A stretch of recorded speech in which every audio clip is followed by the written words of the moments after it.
Welcome students. आज हम लोग जो टॉपिक स्टडी करेंगे वो है E2 एलिमिनेशन। E2 एलिमिनेशन का अर्थ है एलिमिनेशन बाई मोलिकुलर, क्योंकि इस रिएक्शन का रेट रिएक्टेंट्स और बेस दोनों पर निर्भर करता है, और इस प्रकार का जो रिएक्शन है वो मेनली प्राइमरी अल्काइल हैलाइड के द्वारा दिया जाता है, और इसमें जो प्रोडक्ट बनता है वो अल्कीन बनता है। तो ये देखते हैं एग्जांपल, हम लोग देखते हैं। ये अल्काइल हैलाइड है जो प्राइमरी है, और यहाँ अल्कोहलिक KOH लिया गया है, जिसे हमें प्रोडक्ट क्या मिला है, अल्कीन। अब इसमें देखते हैं कि ये जो रेट ऑफ रिएक्शन है वो किस पर डिपेंड कर रहा है। तो देखते हैं कि ये अल्काइल हैलाइड है और बेस है, तो इसलिए इसे हम लोग बाई मोलिकुलर रिएक्शन बोलते हैं, एलिमिनेशन बाई मोलिकुलर।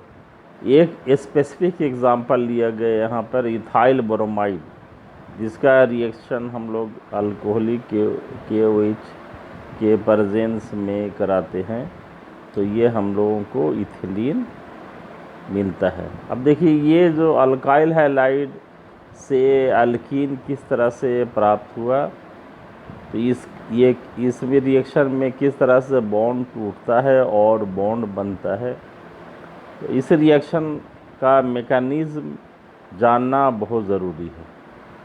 अब देखते हैं कि ये हम लोगों ने अभी स्टडी किया है कि ये रिएक्शन प्राइमरी अल्काइल हैलाइड के द्वारा दिया जाता है इन प्रेजेंस ऑफ बेस।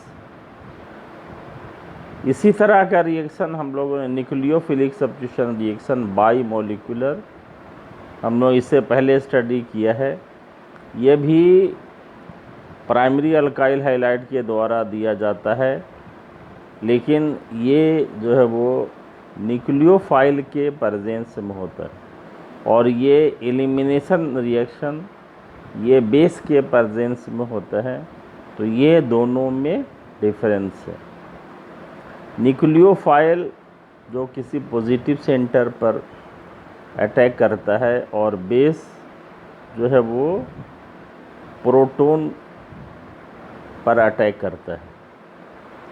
तो ये जिस तरह से SN2 रिएक्शन में बॉन्ड ब्रेकिंग और बॉन्ड मेकिंग एक साथ होता है, उसी प्रकार यहाँ E2 रिएक्शन में भी बॉन्ड ब्रेकिंग और बॉन्ड मेकिंग एक साथ ही होता है। ये इन प्रेजेंस ऑफ बेस होता है। तब यहाँ पर देखते हैं कि ये मैकेनिज्म किस तरह से है। ये देखें, ये इथाइल अल्कोहल है और KOH है, दोनों मिल कर के यहाँ पर ये पोटेशियम इथोऑक्साइड बना रहे हैं, और ये पोटेशियम इथोऑक्साइड ये टूट करके इथोऑक्साइड बनाता है यहाँ पर है, और ये यहाँ अल्काइल हैलाइड के से एक प्रोटॉन लेता है, और ये ट्रांजिशन स्टेट यहाँ पर प्राप्त होता है, और फिर हमें अल्कीन बनता है, अल्कीन प्राप्त होता है। अब देखिए यहाँ पर इम्पोर्टेंट बात ये है कि ये जिस कार्बन से हैलो ग्रुप जुड़ा हुआ है उसे वो अल्फ़ा कार्बन, और चूँकि इससे हैलो ग्रुप जुड़ा हुआ है, और ये सेकंड वाला जो कार्बन है वो बीटा है, और यहाँ इससे प्रोटॉन यहाँ एलिमिनेट हो रहा है। अब देखते हैं कि ये जिस कार्बन से हैलो ग्रुप जुड़ा हुआ है उसके ऊपर भी 2 हाइड्रोजन एटम है। तो इम्पॉर्टेंट पॉइंट ऑफ डिस्कशन यहाँ पर जो मैकेनिज्म में है वो ये हम लोग देखते हैं कि ये बीटा कार्बन से जुड़ा हाइड्रोजन जो प्रोटॉन के रूप में ये बेस के द्वारा लिया जाता है, क्यों ना ये अल्फ़ा कार्बन से जुड़ा हाइड्रोजन जो है वो रिमूव होता है बेस के द्वारा। तब देखते हैं कि ये अब इसका ये जो रीज़निंग क्या है, ये देखते हैं कि ये कार्बन और हाइड्रोजन इन दोनों के बीच में जो इंटरनिकल डिस्टेंस है वो कम है, इसलिए इन दोनों के बीच में जो न्यूक्लियर अट्रैक्शन है कार्बन और हाइड्रोजन, इसके बीच में ये स्ट्रॉन्ग होगा, इसलिए कार्बन और हाइड्रोजन जो बॉन्ड है वो अल्फ़ा कार्बन पर जुड़ा जो है हाइड्रोजन वाला हाइड्रोजन ये ज़्यादा जो है वो ये स्ट्रॉन्ग बॉन्ड होने से ये कम एसिडिक होगा।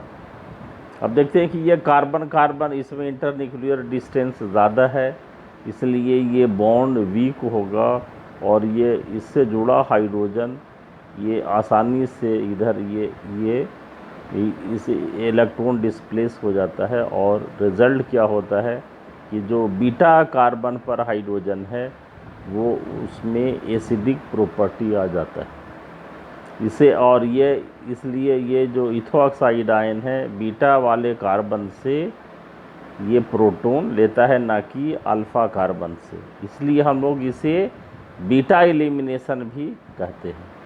और ये प्रोटॉन ले लेता है तो देखिए ये ट्रांजिशन स्टेट बनता है, ट्रांजिशन स्टेट बनता है और फिर ये यहाँ से ये जो कार्बन से जो बीटा कार्बन से जुड़ा हाइड्रोजन है उसका इलेक्ट्रॉन कार्बन कार्बन के बीच में आ जाता है और यहाँ ये डबल बॉन्ड का फॉर्मेशन हो जाता है। तो इस तरह से हमें ये अल्कीन प्राप्त होता है। तो इसे हम लोग ये बीटा एलिमिनेशन भी कहते हैं और दूसरे इसे एंटी एलिमिनेशन भी कहते हैं। क्या कि देखो ये हैलो ग्रुप और हाइड्रोजन एक दूसरे के अपोजिट साइड में है, इसलिए इसे एंटी एलिमिनेशन भी कहा जाता है। E2 एलिमिनेशन इसलिए कहते हैं कि रेट ऑफ रिएक्शन ये बोथ अल्काइल हैलाइड और बेस के ऊपर निर्भर करता है। तो इस तरह से ये मैकेनिज़्म के बारे में हम लोग चर्चा किया कि भाई ये किसी बेस के प्रेजेंस में होता है। तो आप देखते हैं दूसरा जो इसमें सब्जेक्ट और डिस्कशन है वो है factor affecting E2 elimination reaction. अब देखते हैं कि कौन कौन से फैक्टर हैं, इम्पोर्टेंट फैक्टर हैं जिस पर ये E2 रिएक्शन डिपेंड करेगा। तो पहला जो है वो क्या हुआ, नेचर ऑफ रिएक्टेंट या सबस्ट्रेट। दूसरा है strength and nature of base. तीसरा है नेचर ऑफ लिविंग ग्रुप और चौथा है नेचर ऑफ सॉल्वेंट। तो यहाँ हम लोग ये वन बाय वन यहाँ डिस्कस कर सकते हैं। पहला है नेचर ऑफ रिएक्टेंट। अब देखिए हम लोगों ने देखा कि भाई ये जो रिएक्टेंट है वो कौन सा रिएक्टेंट, E2 एलिमिनेशन देखा। अभी हम लोगों ने डिस्कस किया है कि primary alkyl halide mainly E2 reaction देता है, इसलिए ये जो डिक्रीजिंग ऑर्डर है रेट का वो क्या है, alkyl halide, primary alkyl halide है, सेकेंडरी अल्काइल हैलाइड है और टर्शियरी अल्काइल हैलाइड है। इसका मतलब क्या हुआ, जो प्राइमरी अल्काइल हैलाइड है वो ज़्यादा फास्टर E2 रिएक्शन देगा इन कंपेरिजन टू सेकेंडरी, और सेकेंडरी ज़्यादा फास्टर देगा इन कंपेरिजन टू टर्शियरी। तो ये ऑर्डर है जिस पर ये E2 रिएक्शन डिपेंड करते हैं। नेक्स्ट जो रिएक्शन है वो strength and nature of base है। तो ये काफ़ी इम्पॉर्टेंट फैक्टर है जिसके ऊपर E2 रिएक्शन डिपेंड करता है। अब देख रहे हैं कि ये जितना ज़्यादा बेस स्ट्रॉन्ग होगा E2 रिएक्शन उतना ही ज़्यादा फास्टर होगा। इसका कारण क्या है ये जितना तेज़ी से बीटा कार्बन पर उपस्थित प्रोटॉन को रिमूव करेगा और फिर ये ट्रांजिशन स्टेट में कन्वर्ट होकर के हेलो ग्रुप को रिमूव करेगा, उतना ही ज़्यादा तेज़ी से ये E2 रिएक्शन संपन्न होगा। तो ये देखते हैं कि ये बेस का ये ऑर्डर है, NH2 माइनस है, OR माइनस है, OH माइनस है। तो सबसे ज़्यादा जो स्ट्रॉन्ग बेस है वो NH2 माइनस है, उसके बाद OR माइनस है और फिर OH माइनस है।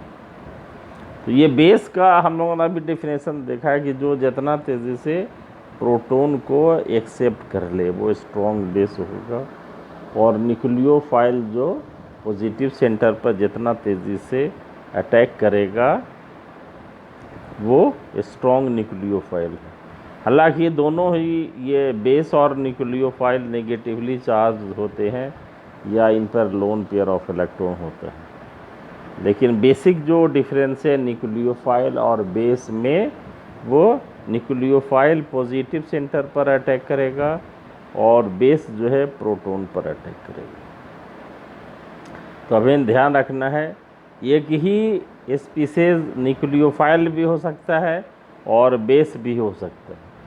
जैसे SN2 रिएक्शन में OH माइनस, वहाँ पर वो न्यूक्लियोफाइल था, यहाँ पर ये बेस है।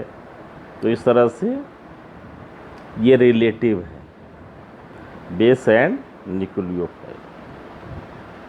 नेक्स्ट जो रिएक्शन है वो फैक्टर्स है नेचर ऑफ लिविंग ग्रुप। देखो, ये एलिमिनेशन रिएक्शन में नेचर ऑफ लिविंग ग्रुप का भी काफ़ी इम्पोर्टेंस है। जितना बेस्ट लिविंग ग्रुप होगा E2 रिएक्शन उतना ही ज़्यादा तेज़ी से होगा। तो यहाँ लिखा है कि better the leaving group faster will be the reaction. और अगर ये जो बेटर लिविंग ग्रुप है, जैसे ब्रोमो है, टोसाइलेट है या अल्काइल क्वाटरनरी अमोनियम आयन है, इसमें ये काफ़ी तेज़ी से एलिमिनेशन रिएक्शन होगा। क्या कि हम लोग देखते हैं इसमें क्या है कि जो बेस है वो प्रोटॉन ले लेता है, फिर जो डबल वो बॉन्ड का जो इलेक्ट्रॉन है वो कार्बन कार्बन बॉन्ड के बीच आ जाता है और वहाँ से जो फंक्शनल ग्रुप है अल्फ़ा कार्बन से वो निकल जाता है। अगर वो जल्दी से निकल जाता है तो रिएक्शन फास्टर होगा, अगर जल्दी से नहीं निकलता है तो इसका मतलब रिएक्शन स्लो होगा। इसमें एक और ये है, जैसे strength of carbon halogen bond है, यह भी लिविंग ग्रुप के जो रोल है उसको डिटरमिन करेगा। अगर कार्बन हैलोजन बॉन्ड स्ट्रॉन्गर है तो इसका मतलब क्या है कि जो हैलोजन कार्बन से जल्दी डिटैच नहीं होगा और रिएक्शन स्लो होगा, और ये जस्ट उसका उल्टा, इसका मतलब वाइस वर्सा। इसका मतलब लिविंग ग्रुप जो वो E2 रिएक्शन में काफ़ी इम्पॉर्टेंट रोल प्ले करेगा। तो बेस्ट लिविंग ग्रुप जो है वो E2 रिएक्शन को फैसिलिटेट करेगा। अब देखते हैं कि ये जो decreasing order of strength of carbon halogen bond है, यहाँ देख रहे हैं कि कार्बन फ्लोरीन स्ट्रॉन्ग बॉन्ड है, इसका साइज़ छोटा है, फिर कार्बन क्लोरीन है, फिर कार्बन ब्रोमीन है, फिर कार्बन आयोडीन है। ये साइज़ जैसे जैसे बढ़ता जा रहा है, हैलोजन का इंटरन्यूक्लियर डिस्टेंस यहाँ पर बढ़ रहा है और एक दूसरे का इफेक्ट कम हो रहा है, इसलिए बॉन्ड यहाँ वीक हो रहा है और ज़्यादा आसानी से, ये साइज़ बड़ा होने से बॉन्ड आसानी से ब्रेक हो जाएगा और रिज़ल्ट क्या होगा कि E2 रिएक्शन ज़्यादा फास्टर होगा। नेक्स्ट जो नेचर है वो नेचर ऑफ सॉल्वेंट है। तो ये देखो, सिमिलर टू SN2 रिएक्शन, ये E2 जो रिएक्शन है वो भी नेचर ऑफ सॉल्वेंट पे ये डिपेंड करेगा। और देखते हैं कि ये कैसे डिपेंड करेगा भी, कि जो बेस है वो बीटा कार्बन से प्रोटॉन को एक्सेप्ट करता है, और फिर वहाँ पर वो कार्बनाइन बनता है, जो वो इलेक्ट्रॉन कार्बन कार्बन के बीच आता है, और फिर हेलो ग्रुप रिमूव हो जाता है। तब देखते हैं कि अगर जो बेस है तो उसको इस तरह का इन्वायरमेंट मिला हुआ है कि वो दूसरे जो फैक्टर हैं उसको अफेक्ट नहीं करे। जैसे हाइड्रोजन बॉन्डिंग, ऐसे सॉल्वेंट ना हो कि उसमें हाइड्रोजन बॉन्डिंग काम करेगा, तो उसके लिए वो रिटार्डिंग फैक्टर का काम करेगा। तो इस तरह का जो है वो रिटार्डिंग इन्वायरमेंट फ्री हो, जैसे उसमें हाइड्रोजन बॉन्डिंग नहीं हो, या उस तरह का जो कोई फैक्टर उसके चारों तरफ काम नहीं कर रहा हो, जिससे वो बेस जो है वो अपना काम इम्पोर्टेंट रूप से ना कर पा रहा है। इसके लिए क्या है कि ये जो स्ट्रेंथ ऑफ बेस है ये is increase when solvent is change from polar hydroxylic like water और alcohol to polar aprotic like dimethyl formamide और डाईमिथाइल सल्फर ऑक्साइड। तो इसका ये क्या मतलब हुआ कि जो सॉल्वेंट है वो पोलर हाइड्रोक्सिलिक ना हो करके ये पोलर एप्रोटिक होना चाहिए। मतलब उसमें क्या है कि वो उसके वजह से क्या हो कि हाइड्रोजन बॉन्डिंग नहीं होगा। In the polar aprotic solvent there is no hydrogen bond formation, और ये इससे क्या होगा कि बेस जो है वो स्वतंत्र रूप से वो अपना काम करेगा। और जैसे ये पोलर अगर सॉल्वेंट होता है, जैसे ये पोलर प्रोटिक जैसे वाटर है या अल्कोहल है, तो वो उसमें हाइड्रोजन बॉन्डिंग है, तो उससे क्या होगा कि जो बेस है जो नेगेटिवली चार्ज है इसके साथ जो है वो अटैच हो जाएगा, और रिज़ल्ट क्या होगा कि वो बेस इंडिपेंडेंटली काम नहीं करेगा। इसलिए जो सॉल्वेंट इसमें होना चाहिए वो पोलर एप्रोटिक होना चाहिए, जिससे कि हाइड्रोजन बॉन्डिंग का फॉर्मेशन ना हो और ड्रैगिंग फोर्स काम ना करे, और वो इंडिपेंडेंटली बेस अपना काम करे और प्रोटॉन को वहाँ अल्काइल हैलाइड से ले ले। तो इस तरह से हम लोग देखते हैं ये इनर्ट सेल की जो E2 एलिमिनेशन है वो प्राइमरी अल्काइल हैलाइड के द्वारा किसी बेस की उपस्थिति में देता है, और इसे हम लोग बीटा एलिमिनेशन या एंटी एलिमिनेशन भी कहते हैं। E2 एलिमिनेशन को E2 एलिमिनेशन इसलिए कहते हैं कि जो रेट ऑफ रिएक्शन है वो अल्काइल हैलाइड और बेस दोनों के द्वारा दिया जाता है। इसमें बॉन्ड ब्रेकिंग और बॉन्ड मेकिंग एक साथ होता है, और ये प्राइमरी अल्काइल हैलाइड के द्वारा दिया जाएगा। इसमें स्ट्रॉन्ग बेस होना चाहिए और बेस्ट लिविंग ग्रुप होना चाहिए, जैसे ब्रोमो है, टोसाइलेट है, या क्वाटरनरी अमोनियम आयन का अल्काइल ग्रुप से जुड़ा हुआ हो, और यह कार्बन हैलोजन बॉन्ड वीक हो, और इसमें सॉल्वेंट ये पोलर एप्रोटिक होना चाहिए, जैसे DMF है या DMS हो। तो इस तरह से हम लोग ये डिस्कस करें, ये E2 एलिमिनेशन डिस्कस किया है। नेक्स्ट चैप्टर में हम लोग देखेंगे कि ये जो एलिमिनेशन होता है इसका ओरिएंटेशन क्या होगा। इसमें दो तरह के हमें प्रोडक्ट बनता है, एक जो है वो सेडजेफ प्रोडक्ट बनता है और दूसरा हॉफमैन प्रोडक्ट बनता है। उसमें देखते हैं कि जो सेडजेफ प्रोडक्ट होता है वो ज़्यादा सब्स्टिट्यूटेड होता है, अल्कीन होता है, और वो ज़्यादा स्टेबल होता है, जबकि हॉफमैन जो प्रोडक्ट बनता है वो लीस्ट सब्स्टिट्यूटेड अल्कीन होता है, और ये कम स्टेबल होता है। तो ये ज़्यादा जो सेटजेफ है वो मोर सब्स्टिट्यूटेड क्यों बनता है और हॉफमान जो है वो प्रोडक्ट ली सब्स्टिट्यूटेड क्यों बनता है, ये कंपाउंड के स्ट्रक्चर के ऊपर डिपेंड करता है, इसलिए हम इसे अलग से डिस्कस करेंगे। तो ये दो तरह के इसमें जो एलिमिनेशन है, दो तरह के हमें ये प्रोडक्ट बनते हैं। एक तो हॉफमान प्रोडक्ट बनता है लीस्ट सब्स्टिट्यूटेड एल्कीन, और दूसरा सेटजेफ प्रोडक्ट है, ये ज़्यादा सब्स्टिट्यूट मोर सब्स्टिट्यूटेड एल्कीन बनते हैं। तो आज हम यही डिस्कस करेंगे नेक्स्ट चैप्टर में हॉफमान एंड सेटजेफ प्रोडक्ट के बारे में इसकी चर्चा करेंगे। Thank you.